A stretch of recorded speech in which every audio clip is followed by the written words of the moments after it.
STV news, आवाज बुलंदियों तक। आज हम लोग बहुत ही दुखी मन से यहाँ पे इकट्ठे हुए हैं और ये सबको पता होगा कि RG कर मेडिकल कॉलेज कलकत्ता में हमारी एक जूनियर डॉक्टर रेजिडेंस हमारी बहन की एक निशंस हत्या हुई है और उसके साथ जो है बलात्कार और हत्या का मामला है, जिसके विरोध में हम लोग सब यहाँ पे इकट्ठे हुए हैं। तो हम लोगों की सबसे बड़ी बस यही मांग है कि हम लोग जो हैं अभी फिलहाल ये चाहते हैं कि जल्दी से जल्दी जो है वो इसमें पीड़िता को जो है उसको किसी भी तरह से जो विक्टिम्स हैं उनको पनिशमेंट मिले, बड़ी से बड़ी पनिशमेंट मिले, सही तरीके से जांच हो और जांच करके बहुत उसको ऐसी पनिशमेंट मिले जो सबको हमेशा याद रहे। सबसे इम्पोर्टेंट ये है। डॉक्टर्स के लिए लगातार ये कहा जा रहा है, डॉक्टर्स हमेशा की मांग है उनकी कि उनको सेंट्रल प्रोटेक्शन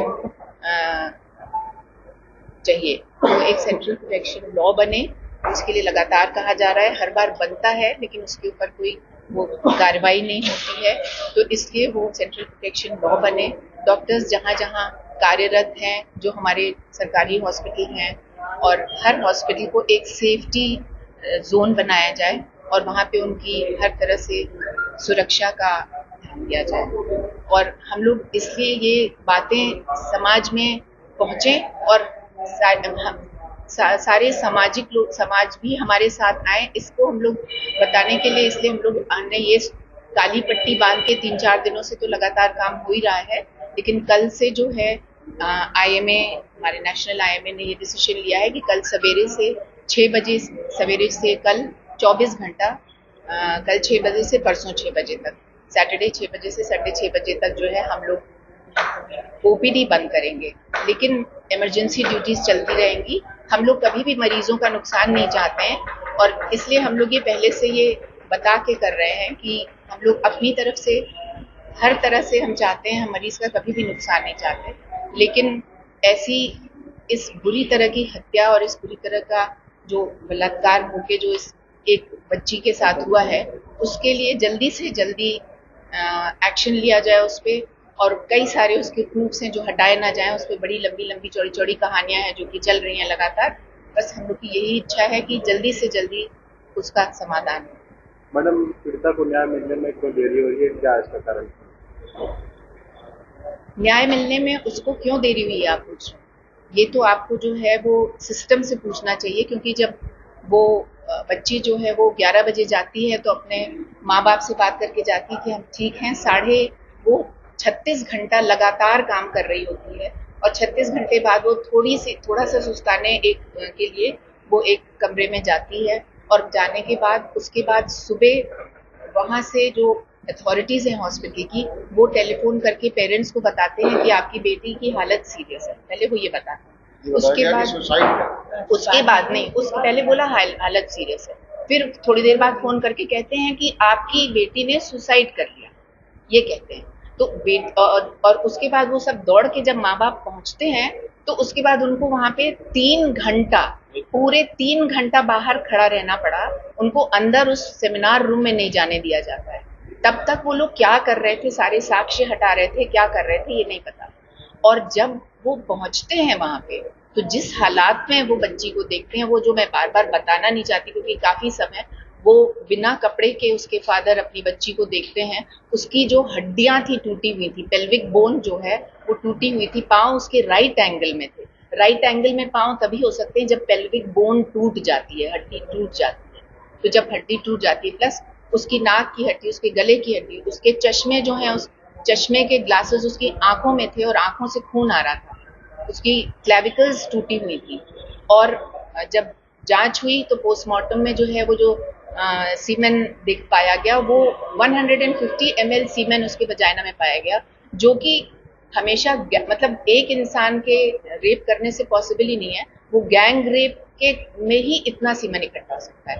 तो ये सारी प्रूफ्स हैं, उसके बावजूद भी उनके पेरेंट्स रो रहे हैं, चिल्ला रहे हैं, डॉक्टर्स शांति से जो है मार्च कर रहे हैं, लेकिन उनकी बात नहीं सुनी गई।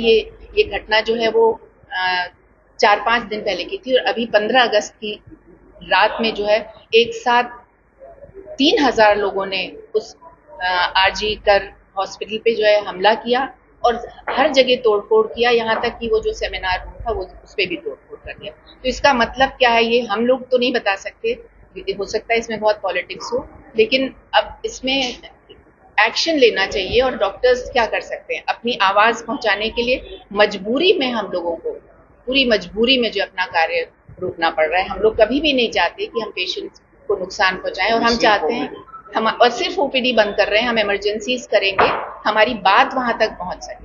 जनपद वासियों को क्या अपील करना चाहेंगे? जनपद वासियों से ये अपील करना चाहते हैं कि वो डॉक्टर्स के साथ खड़े हों, क्योंकि ये डॉक्टर का ही मामला नहीं है, ये किसी की माँ बहन और हमेशा से हुआ ही है।